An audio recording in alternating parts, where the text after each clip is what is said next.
Session Blood. Welcome back to Session Blood, episode 2. And I'm here with Karol once again, and I believe you were commentating the recent Road to Nationals down in Dunedin last weekend. Yes, I was. I was lucky enough for Gregory, one of the runners of the event, and the guy in charge basically of the whole event, to ask me and Jordan to commentate the event, which was great fun. It was great to be part of the event, even though I couldn't physically be there, which was awesome. And it was nice to watch some games. Yeah, definitely. Unfortunately, I had a birthday party that weekend, so I was sort of sitting there at the party trying to sneak in watching some games where I could, and I was loving the commentary from you and Jordan, so that was pretty good. Oh, it was super fun. So I guess, should we just jump right into it and talk about what has changed with the latest Road to Nationals results? So I think the big thing we should start off with is the Metagame Breakdown, because it was a lot different than what we saw up in Auckland for the first two. Yeah. I feel like it's worth noting that, even though Dash took it out back-to-back last time, and we had, the double Dash finals, which, some people loved, some people weren't too happy, some people weren't too happy about, but I feel like it's worth noting that despite that, we're still seeing a lot of players opting for other decks. With Warrior being the most played and ultimately winning, congrats to Matt. That was an amazing performance. But also it was nice to see so many Brute players. Yeah, that one was really interesting to me, that we had Brute as the second equal most played class with 5 players. Yeah. So, I don't know, maybe you're starting to have a bit of influence in the community there with with your love of Brute. Oh, Brute was there, and my spirit was there in the form of all these Brute players, definitely. Absolutely, and that just, again, it speaks to what we've discussed a little bit last time in trying to do a bit of research and preparing for the meta that you're going to play in, because if you were an Auckland player and you thought it would just be all Mech and Ninja, then you would have been in a bit of trouble, I feel, for the tournament on the weekend. Yeah, I mean, the other thing that's a good point is that, we usually see so many ninjas all the time, and then, down in Dunedin, only 2 players played it. And one of those players was Nick Anderson, actually, travelling down from Auckland, who I think we should just give a quick shout-out to for going 5-0 in the Swiss. I thought that was a really good result. That was a really amazing performance, and I feel like Nick played an amazing, some amazing fab down there. It is, he played so well versus, I believe it was Daniel against Warrior, but, it's just Warrior, tough. Then probably another Warrior if you won. It was a bad luck for to be a Ninja player. Yeah, and I saw he took down, I think, Jacob on Dash Control in the final round of the Swiss, which is pretty impressive. And it actually was one of my favorite games to watch because, Jacob's been sitting on this Dash Control for quite some time, and it's nice to see someone take him down, the true underdog story. So yeah, I know, because I know from experience that's a tough matchup, and he did very well to get there. I'm just having a quick look through his list here as well. So he looks to go for the pretty aggressive ninja list with a lot of red line cards, but I can see he's running the 3 yellow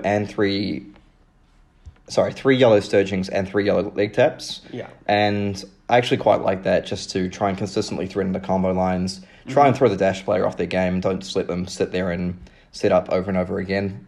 Yeah, and I think it's something that we also saw in the Taiwan's winning list. Yeah, right? Absolutely. So I know in some of the Taiwan Ninja list, there were 1 or 2 that went very heavily into the combo lines, running sort of 9 Surging, 9 leg tap. Yeah. And Nick hasn't gone quite that far, and I think that's fine. I think it's a personal preference on how you like to play the deck and what you expect to be playing.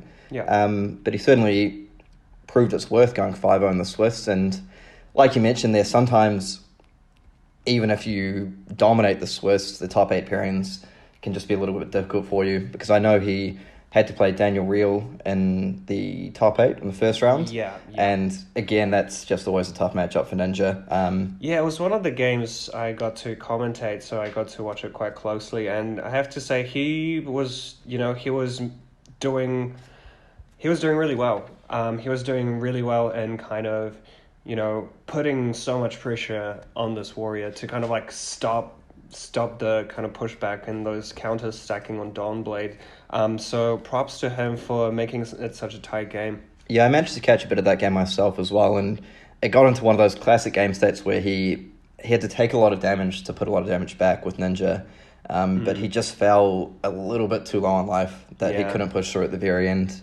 And I do feel that, after playing 5 rounds of Swiss, I think the fatigue gets to you as well, and like I feel like both players had little bits of, kind of decisions here and there that, could have swayed the game differently. But at the end of the day, I'm extremely impressed with his gameplay throughout the tournament. Yeah, me too. And a big congratulations to Nick for going 5-0 in the Swiss there.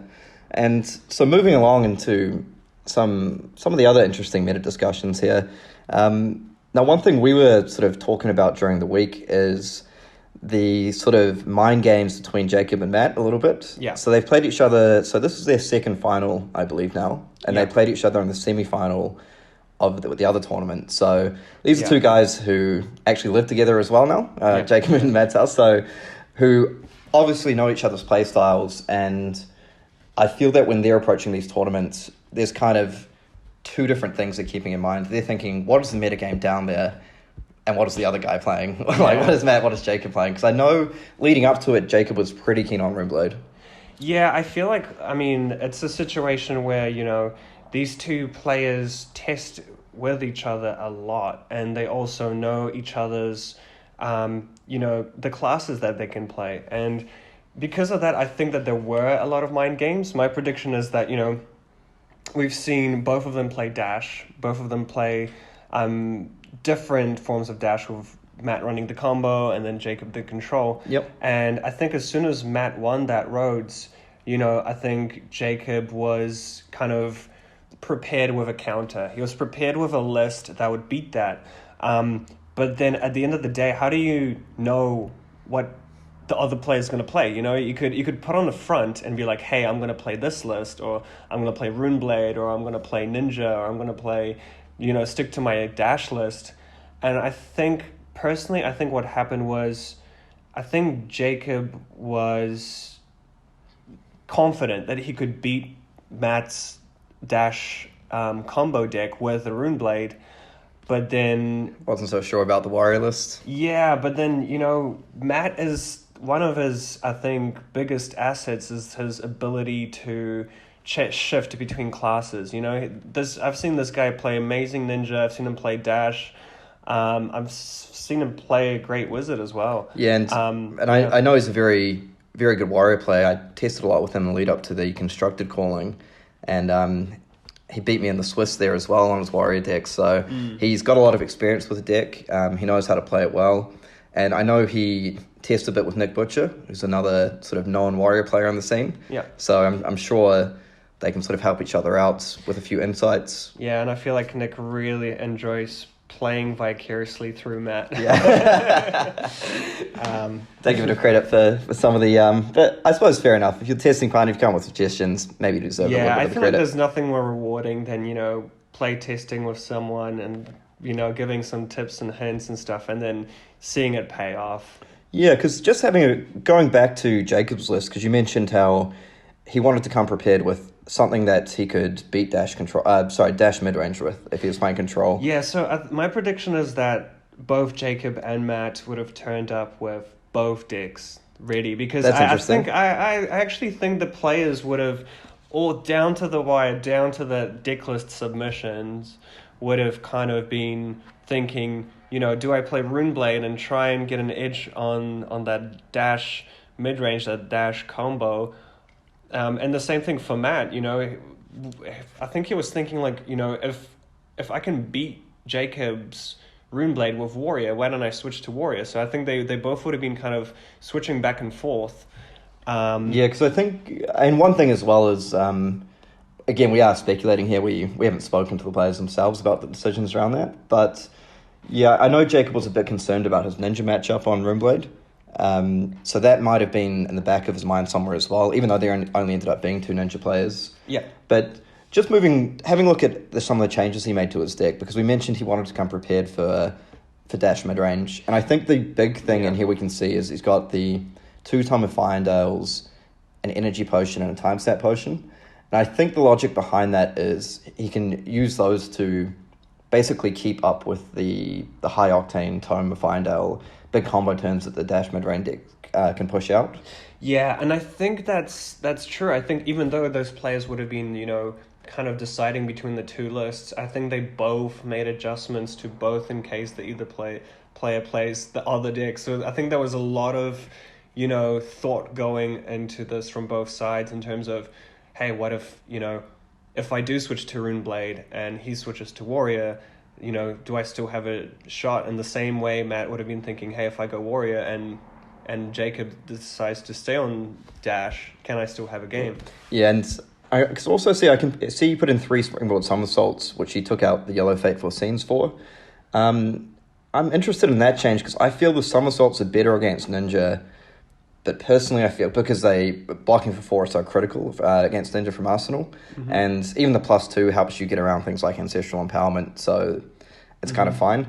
But I feel they're a little bit worse against Warrior, just because it stops you being able to sort of block that attack with 1 card in your hand for 3 and then use the follow-up to blank their attack reaction. Personally, I am a massive fan of Springboard Somersault. I really love the card, simply because it is the only defense react that blocks 4 damage and can pitch for 2, which, it is a bit clunky at times, and it is sometimes hard to get that value, but if you play it right, this card is insane. Yeah, it always feels painful when you attack for 4 and they flip down a Springboard from Arsenal. It just feels like that's another 4 power defense react I've got to get through. And it's so easy to pitch. So for games that do go, into that late game stage, drawing them late game can just win you the game. Yeah, and the final thing here is I think we see the 2 Enchanting Melodies, which, that looks pretty geared towards Warrior. So I wonder if, like you mentioned, he had a bit of an inkling that Matt was working on a Warrior list. Yeah, and I think, the Enchanting Melody, personally I haven't versed it much as a Brute, but I've heard from, multiple sources that it's a great card against Brute, because Brute just dishes out those 4 power attacks, and Melody just seems like the card to really stop that. Yeah, for sure. Now, I feel the big story of the weekend is definitely the resurgence of Warrior. So I believe this was a deck that a few people had started to write off a little bit in the meta. Primarily because of its seemingly impossible matchup against Dash. Like, it's not impossible, but it always seems like a big struggle playing Warrior against either Dash control or Dash mid-range. Just a huge amount of the array of defense reactions in the control deck, and then in the aggro variants, they have the melodies, the defense reacts, the high octane terms, all that sort of thing. Yeah, and I think it's, I'm not surprised that a lot of these Dash haters happen to be Warrior players. Yeah. Because, the control version just runs so many defense reacts, it's really hard to get damage through. And if you don't get the value from your Dawnblade, if you don't get those counters, then every time the pistol head swinging back at you are just so painful. But yeah, it's definitely, personally, I'm super happy, especially for the game and especially for people out there who, don't like the fact that Dash has been dominating this format, that we saw a deck that Matt managed to bring Warrior for the win there. Absolutely, and we won't go too much into the breakdown of Matt's deck, mainly because Dice Chart Games, I believe, they've put up a sort of a deck tech episode with Matt himself. Yep. And I feel he's going to do a lot better job than we would sort of speculating on. Yeah, absolutely. And if you want to get more details about Matt's list and how he played it, definitely check that out. Yeah, because I believe they put it up on YouTube, so I definitely recommend having a look at that. One thing we'll just mention briefly, just for the sake of tying it into everything here, that the notable change or the notable new card I feel is Nature's Path Pilgrimage. So he's got 3 red and 3 blue. Yeah. And Matt was describing it as sort of an extra 6 Warriors Valors. And I think the intention behind that card is, it allows you to sort of play it from Arsenal or have another card that threatens an on-hit effect if they don't block.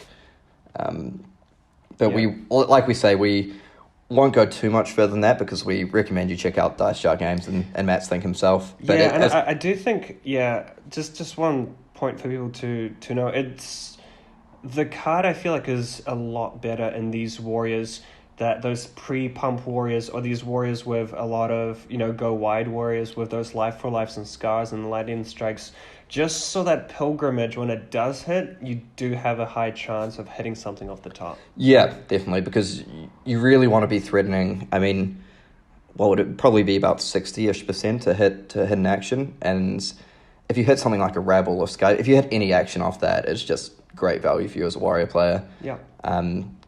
So again, it's pretty cool. Something that not all warriors were trying, maybe, that Matt brought in, just to, maybe he thought warrior just needed a little bit of extra card advantage, a little more sort of threatening turns or so. Mm-hmm. And I think we actually saw a couple other players running it down there as well. I didn't see a whole lot of the games, but I feel like I heard there were one or two other warriors maybe playing some pilgrimage as well. So yeah, it's a situation of great minds thinking alike. And talking about warrior, I want to do a massive shout out to Daniel Reel. Daniel, had to verse Matt himself in the semifinals, which he played extremely well. He got Matt down to 2 life, and the game was down to the wire. And I have to say that it was definitely one of my, it actually was my favorite game of the day.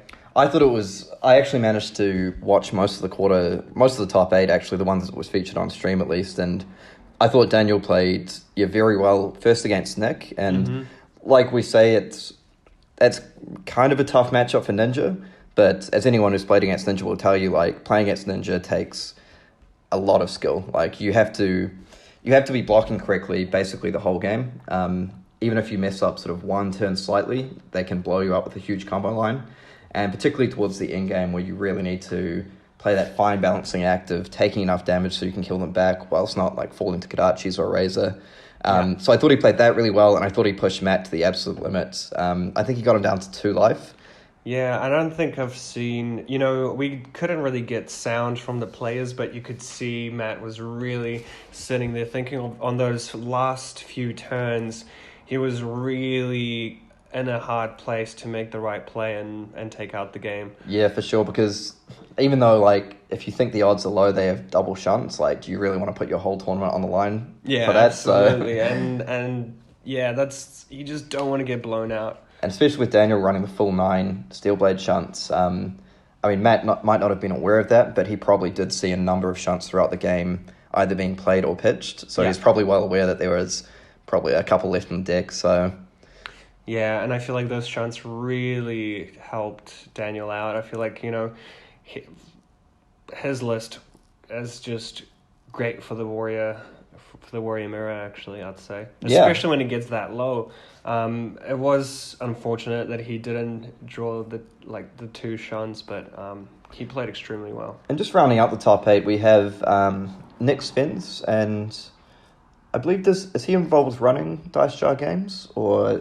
I'm not sure. I think he's a local player. But yeah, I've spoken to Nick a couple of times, so it's good to see him doing well, making it to the top 8. So I can see him and Jesse Watts look to be playing fairly similar versions of the Dash mid-range list. So Jesse's one looks fairly close to Matt's list from the other weekend, and I believe so does Nick's, with a few minor changes. I mean, one interesting thing I think is the equipment they've elected not to go with, the Iron Rock Gauntlets, which I know Matt thought was really helpful in his matchups against Ninja and probably Warrior as well. Yeah. So that's just one small thing, and I don't know if it hurt them or didn't really matter at all, but just... Yeah, and I mean, I just want to, I just love the fact that, there's these local players, these Dunedin players really put on a great fight, and that's really what I wanted to see going into the tournament. Was I just wanted Jacob, Matt and Nick and, all these other players from outside of Dunedin to really sweat and fight for the wins, and these Dunedin players really put on a good show. Yeah, some of my favorite games that I got to commentate were actually some of the Dunedin players. And I think we should mention as well, they got a turnout of 24 people, which I think is really good. Yes, I love the fact that, you know, they're getting a great scene over there. That's just as many, if not more, than some of the Auckland Road to Nationals, I think. So that was awesome. I was really happy to see that. I believe it was the same as the first Road to Nationals in Vagabonds, 24 players. Yep, and then the final two in the top 8, we can see Gene Brumby doing it on Brute. So congrats to Gene. I know he's played at a few Road to Nationals, so I'm happy to see he made the top 8 there with one of your favourite decks. Yeah. And then Gene deserved that top 8. He's really been, you know, playing Brute a lot. He's been trying to work out how to, you know, improve his matchups here and there. And yeah, massive congratulations for top 8ing. Yeah, and finally we've got Pat Mcrae, who I believe is one half of Fable Traders with his partner Janelle. I'm pretty sure that's correct. Sorry if I got that wrong, guys. But that's a name I recognise just from the scene. And I think one thing to note is he made the top 8 doing it with no Tunic, no Arcanite Skullcap. So yeah, that's great for some of the players out there who might not have access to all the cards and think, you know, well, if I don't have the legendaries, it's not worth playing. And I really like that because, you know, people just assume that, you know, the Tunic is the best option or the Skullcap is the best option. But, you know, I feel like depending on your playstyle, it really doesn't necessarily have to be the case. I feel like looking at Pat's list, I feel like, you know, something like the Barkbone Strapping is actually a very versatile card. You know, against a ninja, you can block a Kodachi hit and it stays in play, and you can really just wait with that Barkbone for a turn that you really want to go off and need a lot of resources, and just save that strapping for that turn and just really, you know, go all out on that. Yeah, because I can see he is running the yellow. My only issue with the Barkbone is that it does make it harder to get off your sort of pitch blue, play a 2-cost spell and threaten the pummel. Because I feel like it threatens the pummel anyway. You can still threaten it. I guess you can still. Hey, you can not have any resources up and it threatens the pummel. You know, that's true. I don't think you've ever got hit with a CNC, no resources up, then strapping pummel. You know, that would be great. But yeah, so that's our top 8, and it's great to see some sort of a mix of players from around the country and some local players in there as well. Yeah, and now I feel notably absent still. Now we're moving on to the third. I mean, we've had 3 Road to Nationals in Auckland, and we're still not really seeing much of Ranger, Runeblade, and Kano. Sort of unholy trinity from Arcane Rising. So if we look at the player numbers here, we had 2 players on Ranger, which is probably more than we've had in some other ones. Yeah. 1 Runeblade, 1 Wizard. Ranger, Wizard, and Runeblade at the bottom. And to be honest, I completely disagree with players out there who are saying, you know, these decks are trash, these decks have no kind of, there's no way you can beat or top 8 with those decks. I completely disagree with that. I think it's the issue of actual experience with the deck and the difficulty of playing the decks. I feel like, you know, decks like Warrior, Bravo, and Ninja, I feel like, you know, if you know how to play the game, you can get decent at these decks. You know, you play 5-10 games and you kind of pick those decks up really quickly.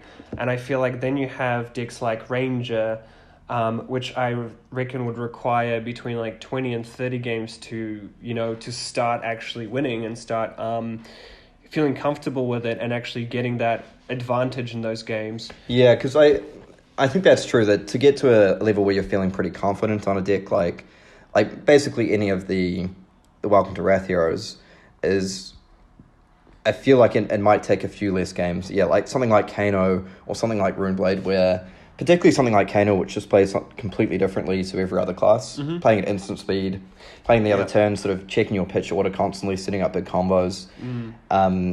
And a similar thing for Runeblade, there's so many different lines. You go for a big attack this turn, are you setting up rune chants, all that sort of thing.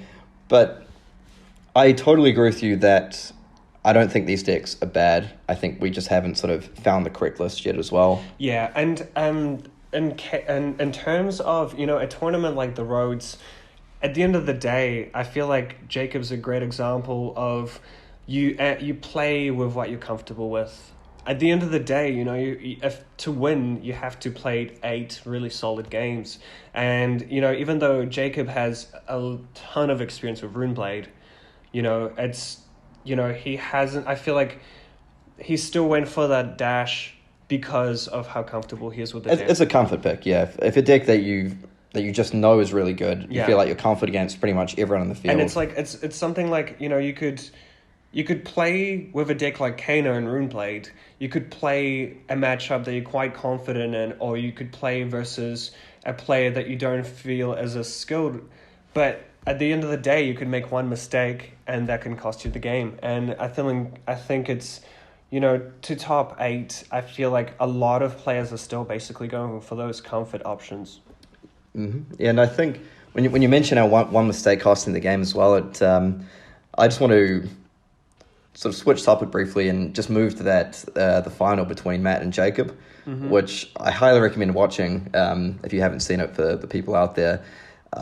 Now that was a really good example of, I feel, a dash control versus warrior game and what you can do as warrior to get there. Because from watching it on my phone, it seemed like for a lot of the game, Jacob was just playing the classic dash control role of taking a bit of damage here and there, shutting down the big turns with defense reactions, and just building up to get the chambers out and slowly grind away once he'd worked through all the threats. Yeah.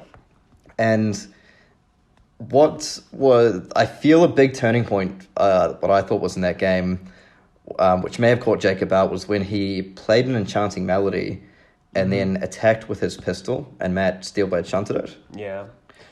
That was one of these interactions that you very rarely see, and I feel like Matt was very, very happy in picking that up and actually killing that melody with that shunt, which is just, you look at it and you're like, oh my goodness. Yeah, because I was watching saying, like, what's happening? Why is the shunt going to the graveyard? Why is the melody going to the graveyard? And I looked at it and I just thought, like, it's something that's really hard. I mean, it's not hard to play around dash play if you're expecting it, but generally against dash, everyone sides out all the defense reactions, or pretty much always. Yeah. And you're thinking, particularly against warrior, are they going to leave in a card that, unless they have tune, it costs a card to pitch the block as well? Like, I don't know how many shunts Matt left in his deck. I'd be interested to see if it was like just the one or if he had two. It was a really late melody into the game, and then I think it was just such great timing for Matt to get that shot at the same time. I was like, whoa. Yeah, because I saw for Jacob as well, it looked like to me, again, it was far too early in the game to call who was going to win or not, but it looked like to me he'd finally reached that point in dash control where I think he had 2 chambers down, potentially three chambers down, where he'd stabilized life totals. I think he had a defense reaction in Arsenal, and he was looking just to set up a counter on gun and drop the melody. And I was thinking from here, he should be able to block up Matt's next turn and then shoot with guns and set everything up. And it's going to be it's going to be a big mountain to climb for Matt to get back in this. Matt was in that stage where he was started to be forced to start blocking with those equipments, which if you've ever played against dash control, that's when things are dire. Definitely. When you start relying on those equipment blocks just to have some breathing room and put some pressure back. Yeah, and a play like that as well, I wonder if they'd done that in testing and sort of realised that interaction between melody and Steelblade shunts. I know I totally missed it until I saw it. I thought it was a really good play. But I think as well it's something to note that plays like that, which really catch you off guard and just completely disrupt your game plan. Yeah, they can be very rattling as well. Yeah, they can throw you off. I mean, I think Jake is probably like the best dash control player. I don't know, the best one I've seen easily as well. But it's definitely fair to question when you get caught off by a turn like that if it starts sort of influencing your future turns. Absolutely. If you feel like you... And I feel like, we're talking about game 8 of the day. The amount of calculations and the amount of strategizing that these players have gone throughout the day, I feel like endurance is running low, and it's you're playing for such a high, there's such high stakes. I mean, it's not surprising that you can get rattled a little bit. Yeah, and it's just one of those interactions that show you how close the game was. That And again, that's not the be-all, end-all. Like, even if that hadn't gone off, the game still could have gone either way. Yeah. But you could see the excitement in Matt. Yeah, you could throwing that melody into the bed. There was a big reaction from Matt there, and I think he knew how big it was, because it went from Jacob having Defense React and Arsenal plus Enchanting Melody in play, thinking, I can effectively get away with keeping 4 cards in hand, I can not trigger a Reprise, I can block 8 damage, to Melody being dead, and suddenly the math gets a whole lot more complicated. Yeah. So, yeah, I thought that was just a cool little thing we mentioned. It was one of those, I feel, on Matt's career highlight reel that's going to go on there. It's like that. Why basketball fans out there, it's like the Game 7 LeBron block, slam dunk. The 3,000, I was calling it the $3,000 shunt. It was for winning that game there. Yeah, absolutely. All right, so I suppose moving forward, we've got the next big event coming up in the Fab calendar is we've got those back-to-back Road to Nationals in Wellington. Yeah. And not this weekend, but the weekend after. Now, that is going to be really interesting to see where the meta goes from here. Because I think with decks like Warrior showing they can get it done, I think that really cracks the meta open a bit more. Yeah, I mean, if players start jumping on the Warrior bandwagon, they're like, you know what, I'm going to put some pilgrimages in my Warrior and I'm back in it. Maybe you'll see like a Control Bravo see a resurgence, decks that kind of prey on those other decks. And I think at the end of the day, everyone's going to play with what they feel very comfortable with. Yeah. And I mean, it just pains me because I want to see, if those of you who have had a look at my article, I predicted Kano to top 8. I predicted Runeblade to top 8. And I don't know. I feel like I'm not asking for too much. I feel like that there are players there, and especially for Wellington, another shout out to Nick Holding. I'm expecting big things from you and that double whammy. Yeah, well, and I think that the Wizard decks, we can see there's only been sort of 1 to 2 Wizard players in each of these Road to Nationals. Yeah.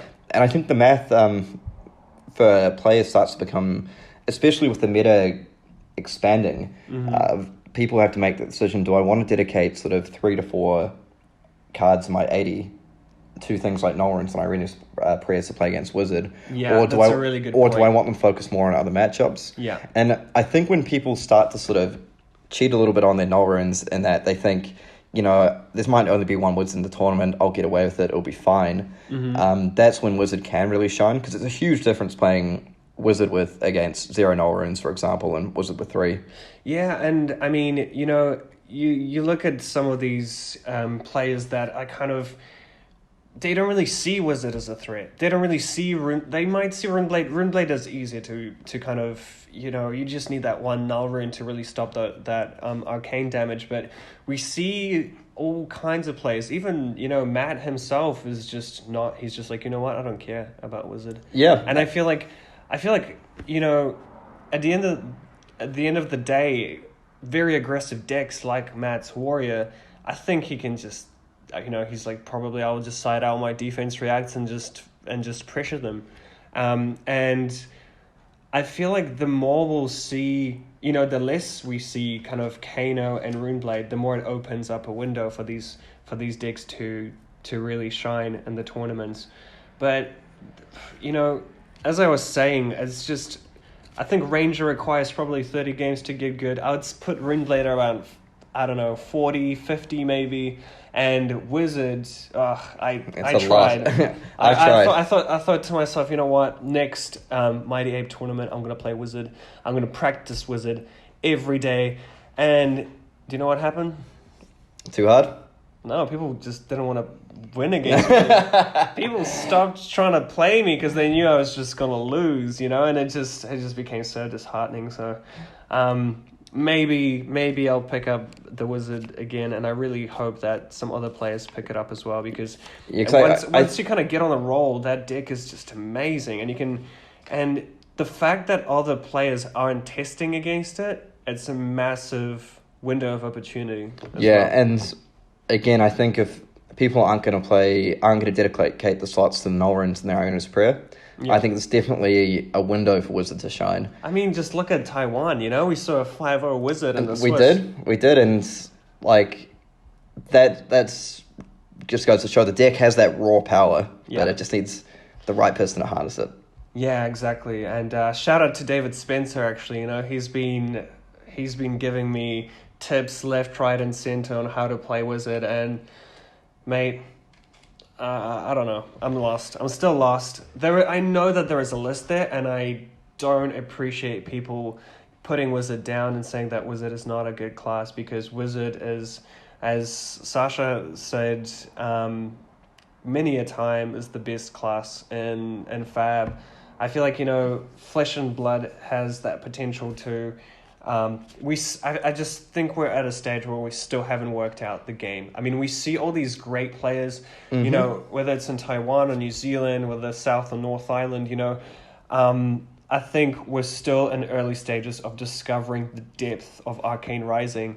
And it's really sad to see that soon we'll have Crucible and we won't have, as much time to just focus on Arcane Rising, but there's still so much depth there and so many things to discover that... and I think players shouldn't be disheartened by seeing sort of the same decks do well quite often, or even the same players do well. I think in quite a young game like this, things like Dash, whilst yes, it is an extremely strong class and a strong deck, I think it's sort of more pronounced as well, because you have some of the best players so far, players like Matt and Jacob. If you have some of the best players playing the same deck or playing variants of the same deck, then it may overperform because of who's playing it as well. Yeah. And because we can see, again, Matt switched to Warrior, won a tournament with that. So, and I know Warrior wasn't making a whole lot of noise before this. So anyway, predictions going forward, looking at the meta for Wellington, one class I think may struggle a little bit going forward is Ninja, unless someone can come up with a new build to fix some of its flaws.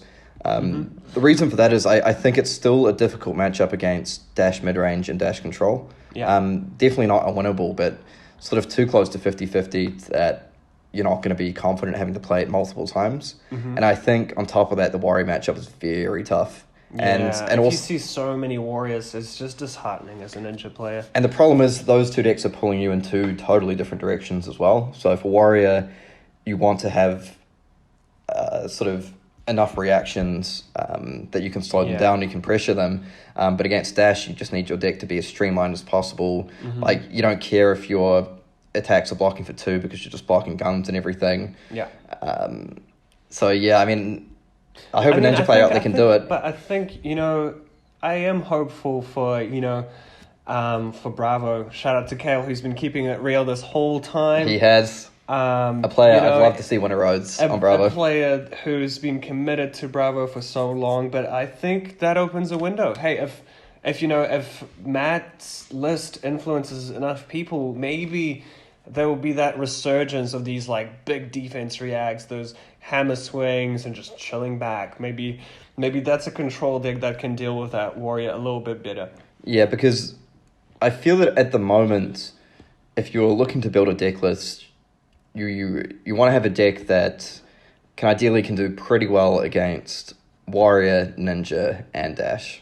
And Kieran, talking about building a new deck list, what are you going to be playing next month? Because man, I think I'm in the same spot, probably a fair few people out there, where I've been bouncing around all these different classes, stumbling on a new deck list, thinking, oh, this is great, I'm beating Dash and then I lose to Warrior, or I beat Warrior then I lose to Ninja.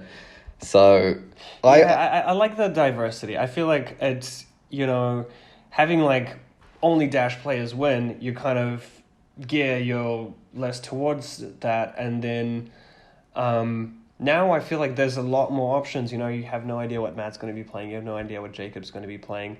I mean, those players are very versatile, and those are players you want to watch out for, because they will be at those roads. Yeah, I would love to play Runeblade personally, if I can fix my Runeblade list. I've got a little bit of tech in there, a little bit of spice that a few people know about, but I'm going to keep close to my chest. But that would be the that would be the deck that I would love to win on. Ninth Blade Oath. Trash. I love that card. I reckon that card's underrated in Runeblade. But I do think that with the meta splintering a bit more, and now you've got sort of multiple decks to focus on, I really think there is a window for a well-built Wizard deck to do well. Because I feel like Wizard and Runeblade, I was really hoping for Matt to pick up Wizard and Dunedin, as as far-fetched as that might sound. That guy can play a decent Wizard, and I was hoping that he was, outdo himself. Matt, here's a challenge to you. If you play Wizard at the next Rhodes and win with that, you might be the new goat. The new goat. So there's a little bit of a challenge for you. Yeah, so I think that pretty much brings us to the end of everything we wanted to discuss today. A big shout out to Dice Jar Games, the whole team down there, for running an awesome event. I thought and letting us, people from all over the world were watching those games. It was really nice to actually have recorded games live, almost live, as to not give anything away, but we felt like we were there with you. Yeah, I thought it was a really good setup, and I thought you and Jordan did really well on the commentary. So that was cool, and hopefully that's something we see a bit more going forward, having that sort of professional setup with games being recorded and streamed to all the viewers out there. Yeah, it was really exciting to see, people from the States, people from Australia tuning in and having a watch and, joining in with us as we were commentating. That was really fun. Really good to see interaction there. All right, well, that's all from us. If you haven't seen them, we definitely encourage you to check out, I know Radio Reflex that Alan and Ian do. They had Jacob on the show. Yeah, it would be nice to, if you want to see, one of the... Some insight from sort of one of the top players. Insight from one of the top players. Definitely check that out. Yeah, and also, like we said before, go check out Dice Jar Games and have a look at their deck tech interview with Matt, because I think that would be very helpful for if you're sort of wondering why he's running certain cards, or wondering if you're a Warrior player, you're struggling with Dash. I think that's the person to watch to get some insight.